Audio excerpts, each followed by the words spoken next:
kanamon pi kalungse ibang lungsit na sang ngay to behela pel thang sa obang nay nasut happy ze na ang koy zong dong timin alung a oy na dem na toy na donga bong la na hipoy iding hibang loma nat na nay gunpi ham na ang lumalumbong ding kahim kan tile tunin nubang ho pavang ho nagaita kalungsit LTM Zeus no nga no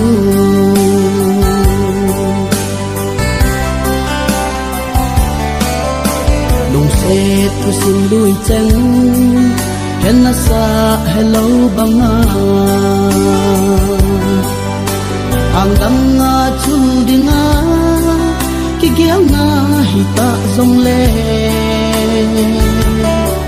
lumongin gatsin lang na day bangin kung chulta tunin na hilay pulhi galbangin daw may tangi na toy na donga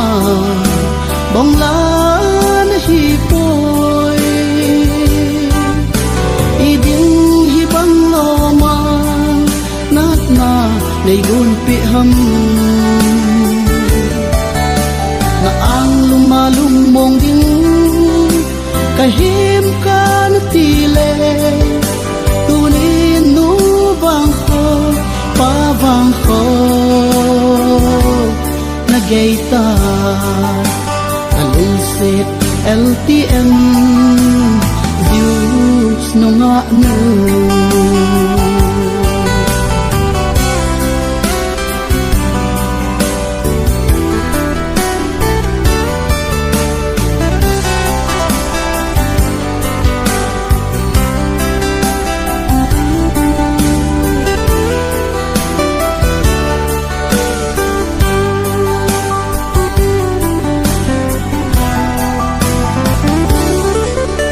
paten ho ho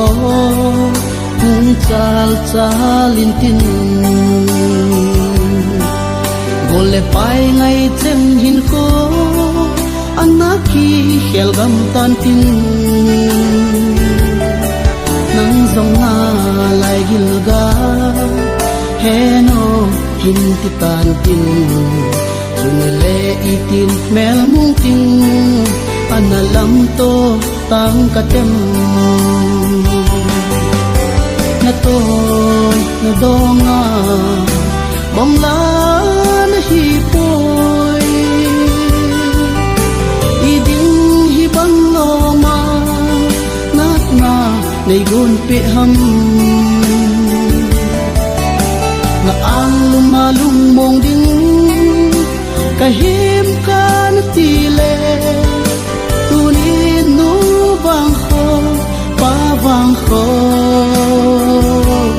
nagaita kalungsit LTM Zeus no nga no